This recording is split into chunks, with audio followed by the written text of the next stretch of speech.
মস্তান রাজা, মস্তান রাজা, মস্তান রাজা গঙ্গুয়া। কে মস্তান রাজা যে আমার কোটি কোটি অস্ত্রের চালান পুলিশের কাছে দড়িয়ে দিয়ে আমার অনেক ক্ষতি করাচ্ছে? লাগাতো টেলিফোন মস্তান রাজাকে। হ্যালো মস্তান রাজা, তুই আমার কোটি কোটি টাকার মাল পুলিশের কাছে দড়িয়ে দিয়ে অনেক ক্ষতি করাচ্ছিস, কিন্তু তুই জানিস না তোর মা, তোর বোন, তোর প্রেমিকা তিনজনই আমার কাছে বন্দী। 1972 থেকে 2019 সাল পর্যন্ত ইন্ডাস্ট্রি আপনাকে কি দিল যে আপনি শূন্য হাতে হয়ে গেলেন? আপনি বললেন যে হচ্ছে বাংলাদেশে থাকলে তো ভিক্ষা করে খেতে হতো। ইন্ডাস্ট্রি আমাকে যা দিয়েছে, আল্লাহ পাক আমাকে যা দিয়েছে, আমার ফিল্ম ইন্ডাস্ট্রি আমাকে যা দিয়েছে কেউ দিতে পারবে না। আপনার হাত ধরে যে শিল্পী সমিতি আসলো, সেই শিল্পী সমিতি আসলে এখন কোন পর্যায়ে আছে? কারা নেতৃত্ব দিচ্ছে? শিল্পী সমিতি নিয়ে একদম এত ধরনের কাদা ছোড়াছুড়ি হয়, এই তো দিলে আমার বুকের মধ্যে একটা ধাক্কা। সেটা হচ্ছে যে আসলে আমি খুব কষ্ট পেয়েছি। আপনার কাদার পেছনে কারণ কিন্তু দুইটা, একটা না। একটা হচ্ছে আপনার কানে সেই লাইট ক্যামেরা অ্যাকশন আপনি শুনতে পান না, আর একটা হচ্ছে আপনি আপনার মা ও মাটি থেকে দূরে আছেন। তো মা ও মাটি থেকে দূরে থাকার পেছনে আসলে মূল কারণটা কি? আমি যদি একটু ঘাটাঘাটি করি তাহলে দেখা যায় যে কিছু কিছু জায়গায় এমনও উদ্ধৃতি আপনাকে দেওয়া হয়েছে, দেশে থাকলে ভিক্ষা করে খেতে হতো। না, একেবারে এই সত্যি কথা যে বলবো, আমার প্রিয় দর্শকরা আছেন শুনছেন, তারা মূলত আমার মেয়েটি, ছোট মেয়েটি, সে লাস্ট যে পড়াশোনা করলো বাংলাদেশে আগা খান থেকে, তাকে আমি শুরু করেছি। এই ছোট্ট এতটুকু হাত ধরে নিয়ে গেছি, ইন্টারভিউ দিয়েছে, তাকে অ্যালাউ করেছে, সে প্লে গ্রুপে ভর্তি হয়েছে উত্তরাতেই আগা খানের স্কুল। এইখানে তাকে আমি ও লেভেল করিয়েছি, ও লেভেল করেছে। এরপরে সে ডিজায়ার করলো যে পাপা আমি পড়াশোনায় রেজাল্ট দারুণ ভালো করলো, ও লেভেল পর্যন্ত এত ভালো করলো, বলে বাবা আমি বাইরে যেয়ে পড়তে চাই। এই আমার মাথায় ঢুকলো, এবং কিভাবে মিলে গেল জানি না। আমাদের ওয়াইফের বড় বোন ও বোস্টনে থাকতো, ওরা একটা অ্যাপ্লাই করে রেখেছিল আমাদের কয়েকজনের, আমাদের 5 বোন, আমার ওয়াইফেরা 5 বোন, এক ভাই। তা বললাম যে বাবা, আমার মেয়েকে বললাম যে দেখি এইটা যদি এসে যায় এর মধ্যে। এই করতে করতে আমাদের ওয়েট করতে হচ্ছে 2005-এ তারা অ্যাপ্লাই করেছিল, 2005-এ, আর আমরা সেটা পেলাম 2018-তে। 13 বছর পরে। এখন নাকি আরো বেশি লাগে। ওইটা এসে গেল যখন, তখন আমার মাথার মধ্যে ঢুকলো তাহলে তো এখন মেয়েকে পড়াতে যেতে হবে। মেয়ে পড়তে চেয়েছে, পড়াশোনা ভালো হবে। আমি সমস্ত রেডি করে না এখন গোটাই আর অ্যাক্টিং টেক্টিং করবো না, করেছি, এখন আমার মেয়ের পড়াশোনার দিকে খেয়াল করি। ঠিকই আল্লাহ তাআলা সুযোগ করে দিলেন, চলে আসলাম 2019-এ। তো 2019-এ যখন আসলেন, তো তখন আপনার বাংলাদেশের অবস্থা কেমন ছিল? আপনার অবস্থা কেমন ছিল? আপনার কাজগুলো কেমন হচ্ছিল? কাজ হচ্ছে কি, তখন কমে এসেছিল, এই জন্য যে বাংলাদেশে তখন ফিল্মের ব্যবসাটা একটু থিতিয়ে গেছিল, একটু কমে গেছিল, যার জন্য একটু কম ছিল। সেই জন্য চাপটা কম ছিল বলবো। তারপরেও আমাকে তাড়াহুড়ো করে 5টা ছবি আমার পেন্ডিং ছিল ওই সময়। সেই 5টা ছবির আমি বলে কয়ে তাদেরকে রিকোয়েস্ট করেছি, ভাই আমার কাজগুলো একটু করে রাখেন, ছবি রিলিজ যখন হোক আমার কাজগুলো, কারণ আমি জানি যে আমেরিকায় এসে গেলে তখন যদি না যেতে পারি তাদের কাছে তারপর আটকে যাবে, ঠিক না? এখন আমার যেটি মানে জানার খুব আগ্রহ, সেটা হচ্ছে 1972 সালে আপনি চলচ্চিত্রে নামেন। হ্যাঁ, ওকে। 72 থেকে 2019, তো আমাদের কথা হচ্ছে আমরা যারা তরুণ মানুষ, আমরা তো এটাই ভাবি যে আমি একটা বয়স পর্যন্ত কাজ করব, সেখান থেকে আমার কিছু সঞ্চয় হবে, আমি পরবর্তী বয়সটাতে সেটাকেই আমি মৃত্যুর আগ পর্যন্ত ব্যবহার করতে পারবো। তো 1972 থেকে 2019 সাল পর্যন্ত ইন্ডাস্ট্রি আপনাকে কি দিল যে আপনি শূন্য হাতে হয়ে গেলেন? আপনি বললেন যে হচ্ছে বাংলাদেশে থাকলে তো ভিক্ষা করে খেতে হতো। অবশ্যই ইন্ডাস্ট্রি আমাকে যা দিয়েছে, আল্লাহ পাক আমাকে যা দিয়েছে, আমার ফিল্ম ইন্ডাস্ট্রি আমাকে যা দিয়েছে কেউ দিতে পারবে না। আমি তাই বলছি, পরিষ্কার ভাবে বলছি। আজকে আমার ধন দৌলত টাকা পয়সা কম থাকতে পারে, ডাজন্ট ম্যাটার। আমাকে এক কথায় 19 কোটি লোক চেনে বা ভালোবাসে বা ডাক দেয় যে শরীফ ভাই একটু আসেন, এখানে আমেরিকায় হচ্ছে তাই। প্রতিটি পদে পদে আমাকে দেখলি শরীফ ভাই আসেন এক কাপ চা খাই। এই যে লোকের প্রাণের উচ্ছ্বাস, যে ভালোবাসা আমি কি কোটি টাকা দিয়ে কিনতে পারবো?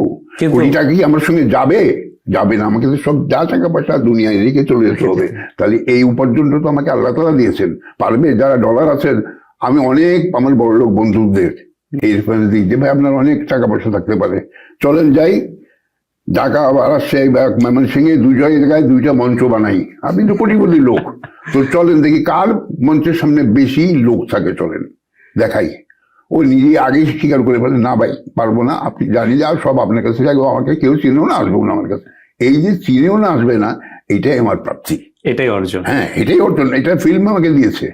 অনেকে অনেক সময় আমার একটু কষ্ট নিয়ে বলে কি পেলাম ফিল্ম থেকে, কিছুই পেলাম না। নো, ফিল্ম আমাকে আজকে যা দিয়েছে, আমাকে টাকা পয়সা দিতে পারতো না। এটা আমি নিজেও স্বীকার করি, অবশ্যই স্বীকার করি। কিন্তু তারপরেও ফিল্ম ইন্ডাস্ট্রি থেকে যখন কাজ করতেন তখন কি কখনো আক্ষেপ হতো এত পরিশ্রম করছি, এত কষ্ট করছি, সংসার ভুলে যাচ্ছি, পরিবার ভুলে যাচ্ছি, নাওয়া খাওয়া ভুলে যাচ্ছি, এত সময় দিচ্ছি, পারিশ্রমিকটা কি আমাদেরকে মানে ঠিকঠাক হচ্ছিল কিনা, বা আপনার এটা নিয়ে আপনার কখন?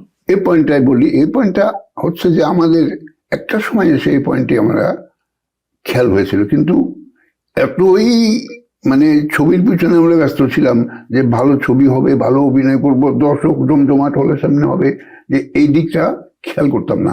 পরবর্তী একটা সময় এসে খেয়াল হলো তাই তো এটা তো রয়ে গেছে, রেমুনারেশনটা তো রয়ে গেছে সেই আগের দিনের, এখন তো পাল্টে গেছে, 6 বছর 10 বছর পার হয়ে গেছে, এখন তো রেমুনারেশন হাই হওয়া উচিত। এবং আমি সেই শিল্পী সমিতি, এই কথা থেকে এই কথা সুবিধা, শিল্পী সমিতি হয়েছে এবং আমার হাত দিয়ে তৈরি হয়েছে। আমি কনভেনার ছিলাম 1984 সনে। এই 84 সন থেকে আমি সেক্রেটারি, রাজ্জাক ভাই সভাপতি, আমরা হচ্ছি একেবারে শুরুর থেকে। হ্যাঁ, এই শুরু থেকে হওয়ার পর রাজ্জাক ভাই ছেড়ে দিলেন, এরপরে খলিল ভাইকে করলাম প্রেসিডেন্ট, খলিল ভাই 4 বছর ছিলেন, এরপরে আমি ছিলাম পরপর সব থেকে বেশি 4 বারের প্রেসিডেন্ট, মানে 8 বছর আমি প্রেসিডেন্ট ছিলাম, 6 বছর সেক্রেটারি ছিলাম, 14 বছর সমিতি আমার সঙ্গে ছিল, বা এইটার আইডিয়াটাই আমার, স্বপ্নটা আমার। তো এই যে সমিতি তৈরি করে আমরা কিন্তু তখন এই যে পয়েন্টটা বললে যে আমাদের সম্মানী বাড়াতে হবে, প্রডিউসারদের সঙ্গে বসে সেটা বাড়ানোর একটা সীমা থাকতে হবে, তো আমাদের দেখতে হবে যে কতখানি আয় আমাদের ছবির, কতটা হলে চলে, কতটা আয়, সেরকম করে আমরা কথাবার্তা বলে বাড়িয়েছিলাম, পরবর্তীতে বেড়েছে। তো আপনার হাত ধরে যে শিল্পী সমিতি আসলো, সেই শিল্পী সমিতি আসলে এখন কোন পর্যায়ে আছে, কারা নেতৃত্ব দিচ্ছে? শিল্পী সমিতি নিয়ে একদম এত ধরনের কাদা ছোড়াছুড়ি হয়, এই তো দিলে আমার বুকের মধ্যে একটা ধাক্কা। সেটা হচ্ছে যে আসলে আমি খুব কষ্ট পেয়েছি। আমি শিল্পী সমিতি তোমাকে বললাম যে 14 বছর ছিলাম, এই 14 বছর কিন্তু ইলেকশন করে আমি জিতে হয়েছি, কিন্তু কেউ বলতে পারবে না যে ইলেকশনের এই যে বলে কাদা ছোড়াছুড়ি ইলেকশনের সময় হয়েছে। পরবর্তীতে আমি কিন্তু দেখেছি যে হারতো আমরা হাসতে হাসতে যে তার গলায় মালা দিতাম, যা জিততো সেও তার গলায় মালা দিত, এই মালা দিত, ভাই ঠিক আছে আমি কাজ করবো, তুমি আমার সঙ্গে থাকবে, বড় জড়া দাঁড়িয়ে একে অপরের সঙ্গে হাত মিলিয়ে হাসাহাসি মুখে বিদায় হয়ে গেলাম রাতের বেলায়, হাসতে হাসতে দুজনে, যে তুই আমার সঙ্গে থাকবি, তুই কাজ করবি, আমিও কাজ করবো, আমি সভাপতি হয়েছে তো কি আছে, তুই থাকবি প্রত্যেক ব্যাপারে, আমাকে তুই ইয়ে করবি, অ্যাডভাইস করবি যে কি করলে ভালো হয় না হয়। তো এইরকম ছিল আমাদের সঙ্গে। যখন এগুলো হলো তখন আমি আমেরিকা এসেছি মাত্র। ওকে, তো এই যে এগুলো অর্থাৎ কাদা ছোড়াছুড়ি, আদালত পর্যন্ত যাওয়া, আপনার কাছে কি মনে হয় শিল্পী সমিতিতে না শিল্পী সমিতিতে এমন কি আছে যেটার জন্য এই যে দ্বন্দ্বের মধ্যে আসলে সেখানে কি স্বার্থ অনেক বেশি? কিছুই নেই, আমি বলবো যে যদি নিঃস্বার্থভাবে কেউ কাজ করে কিছুই নেই। কি একটুকু যেটা আছে সেটা হচ্ছে যে মানে কেউ সেভাবে চিন্তা করেনি, মস্ত বড় দায়িত্ব, মস্ত বড় দায়িত্ব, সেই দায়িত্ব নিয়ে যে এরকম কাদা ছড়াছড়ি হবে কে চিন্তা করে। আমি তো ছিলাম, বললাম যে আমি তখনকার দিনে আমাদের সমিতিতে এত টাকা নেই, পয়সা নেই, নতুন হয়েছে, তারপরেও আমি শিল্পীকে ক্যান্সারের চিকিৎসার জন্য আমেরিকায় পাঠিয়েছি। সেই সময় সরকারি কিছু টাকা আমার সমিতি থেকে দিয়ে 2 লাখ টাকা দিয়ে আমেরিকা পাঠিয়েছি চিকিৎসার জন্য, সম্ভব তো হয়েছে। ওকে, তো শিল্পী সমিতির ওখানে কি যে ফান্ড, সেই ফান্ডও কি কারো নজরের মধ্যে আছে নাকি? না, ফান্ডের একসময় তো খুবই আমাদের অভাব ছিল, এবং আমরা ওই নিজেরা শিল্পীরা, আমি যেটা করেছি সেটা পরবর্তীতে পারে নাই।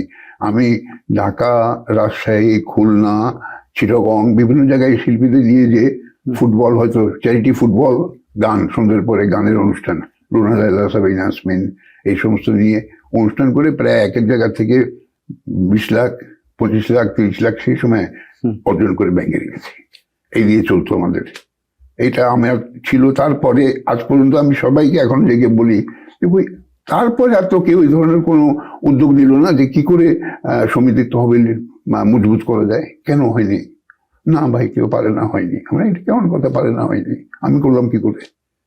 তো এইটার জন্য এখন শিল্পী সমিতি গেছে, শুধু ওই শিল্পী সমিতির আমি অমক হব তমক হব এই পর্যন্তই। সভাপতি হব, কেউ সেক্রেটারি হব, দলাদলি করব, চুরি করব। আবার এখন একটি নতুন চালু হয়েছে, ভোট কিনে টাকা দিয়ে, শুনলাম। শিল্পী সমিতির ভোট টাকা দিয়ে কেনে? হ্যাঁ, টাকা দিয়ে কিনে। এইটা শুনে তো আমি সত্যি অবাক হয়ে গেছি যে এটা কি ব্যাপার। আমি তাহলে আপনি যত যাই বলেন না কেন, যে শিল্পী সমিতির নির্বাচনে জয়ী হওয়ার জন্য যারা টাকা দিয়ে ভোট কেনে, সেখানে কি শুধুমাত্র ডেজিগনেশন বা পদের লোভ, না এর বাইরেও আরো কোনো বেনিফিটস? না বাইরে আমার কোনো বিজনেস আমার তো চোখে পড়ে না। আমি ছিলাম তো 14 বছর, আমি তো কোনো বিজনেস দেখলাম না। হ্যাঁ, কি না একটা সম্মানীয় পদ। আমি টোটাল শিল্পীদের সভাপতি বা কিন্তু আপনি যে 14 বছর ছিলেন, তারপর তো দিন অনেক ঘুরে গেছে, সেটা অনেক পার হয়ে গেছে, পৃথিবী অনেক এগিয়ে গেছে, অনেক অনেক স্বার্থ যুক্ত হয়ে এইটা গেছে। এই স্বার্থ যুক্ত হলে তো আমার কিছু করার নেই। আমি এত বছর থাকলাম, কই আমাকে তো কেউ কিছু বলতে পারলো না। আঙুল দেখিয়ে যায় না, আমার শরীর বেটে করছে বা ওটা করছে ওটা করছে। আপনি যে সময়টাতে ছিলেন সেই সময়টাতে তো মনে করেন সভাপতি সাধারণ সম্পাদকেরা সরকারের তরফ থেকে বড় বড় টাকা পেত না, প্লট পেত না। এখন তো অনেক কিছুই আছে। আমাদেরকে কিছু তখনকার সরকার থেকে কিছু জমি দিয়েছিল একবার, 3-4টা প্লট। আমি সমিতির সভাপতি হই, আমি নিনি, বাট এটিএম ভাই, মিনুর রহমান, জাফর ইকবাল এদেরকে দিয়েছিলাম। 4টা না কয়টা দিয়েছিল।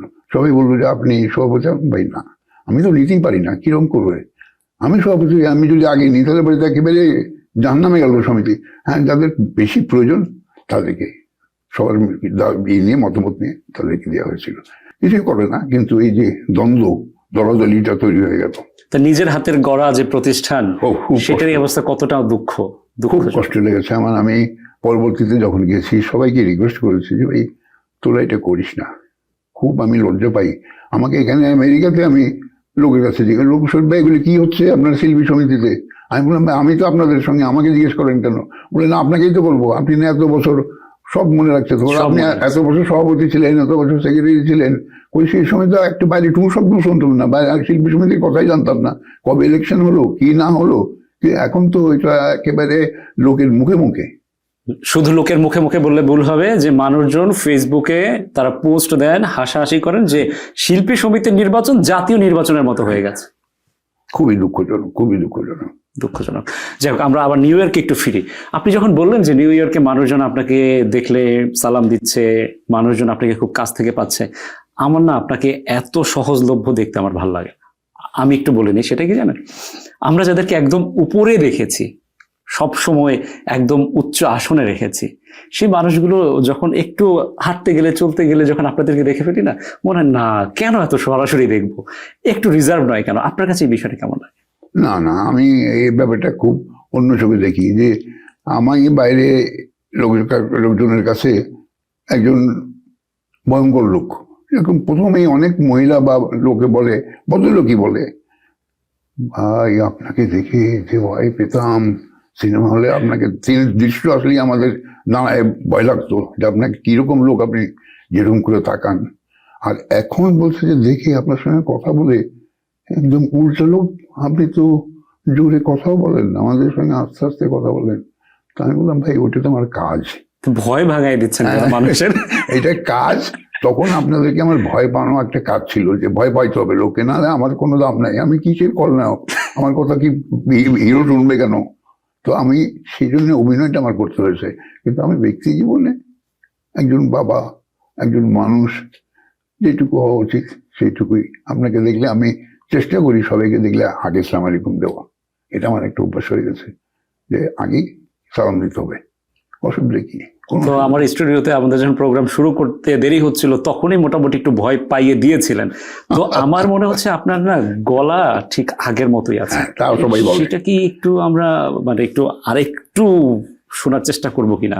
আমার যে সাংবাদিকতা জীবন, আমি অনেক অনেক প্রতিবেদন করেছি, কিন্তু সব প্রতিবেদন কিন্তু আমার মনে নেই। আচ্ছা। কিন্তু আমার এখনো মনে আছে, আমি বজ্রপাত নিয়ে একটা প্রতিবেদন করেছিলাম। আচ্ছা। তো ওইটা নিউজটা যখন আমি লিখি, এখনো আমি প্রথম প্যারা একদম মুখস্থ হয়ে গেছে। একদম এখন আমি আওড়াতে পারবো কি কি বলেছিলাম। তো আপনার কাছে কি মনে হয়, আপনি যখন শুয়ে আছেন, বসে আছেন, একটু নিরিবিলি সময় কাটাচ্ছেন, তখন নিজের মনের অজান্তে কোন কোন ডায়লগ গুলো চলে আসে, এবং সেই যে দরাজ কণ্ঠ, সেই কণ্ঠ একটু আমি শুনবো কিনা? সব তো আর এখন মনে নেই, ইনফ্যাক্ট এত ছবি করেছি মনে নেই, কিন্তু হয়তো কোনো একটা ছবির শোনাতে পারি, দর্শকরাও হয়তো আশা করে আসে যে শরীফে যখন ইন্টারভিউ দিচ্ছি হয়তো আমাদেরকে একটা লাইভ, তার মধ্যে তুমি বলেও ফেললে উপস্থাপক হিসেবে, তো একেবারেই এই করা উচিত না। আমার মনে হয় যে একটু শোনাই, এটা একটা খুব ব্যবসা সফল ছবি। আমারই বন্ধু নায়ক, তারই ছবি, জসিম, নায়ক জসিমের ছবি, ছবিটার নাম মাস্তান রাজা। তো জসিম আমার খুব, ওর কথাটা মনে হতেই আমার বুকের মধ্যে অস্থিরতা। খুব কাছের মানুষ ছিল, খুব বন্ধু ছিল, মানে ও ছবি করলে আমাকে থাকতেই হবে, ওর ভিলেন, ও হিরো, আমি খলনায়ক। তো এখন একটা ছবিতে, মাস্তান রাজা ছবিতে একটা দৃশ্য আমার মনে হয়ে যায় সবসময় যে খুব আমি উত্তেজিত হয়ে গেছি। ওই মাস্তান রাজা সে আমার খুব নানান রকম জিনিস সব ধ্বংস করে দিচ্ছে, খুব ক্ষতি করছে। তো আমি আমার যে একটা অ্যাসিস্ট্যান্ট আছে, সেকে হাঁটছি আর জিজ্ঞেস তাকে বলছি, ডায়লগটা এরকম ছিল, মাস্তান রাজা, মাস্তান রাজা, মাস্তান রাজা, গাঙ্গুয়া, কে এই মাস্তান রাজা যে আমার কোটি কোটি অস্ত্রের চালান পুলিশের কাছে ধরিয়ে দিয়ে আমার অনেক ক্ষতি করাচ্ছে? লাগাতো টেলিফোন মাস্তান রাজাকে। হ্যালো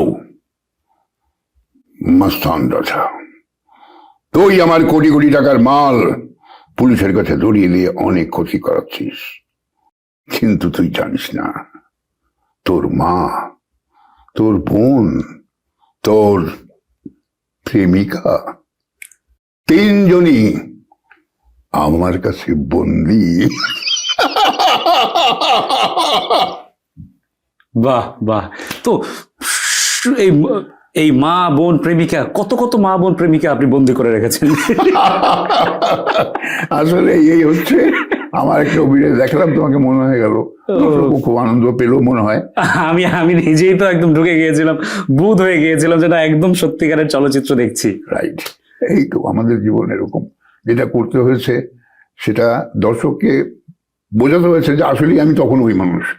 লোকে যদি মনে করে যে তো আমার চুরি, ওইটা বললে তো আমার কোনো দাম মূল্য থাকলো না। সেই জন্যই তো আমার আক্ষেপ।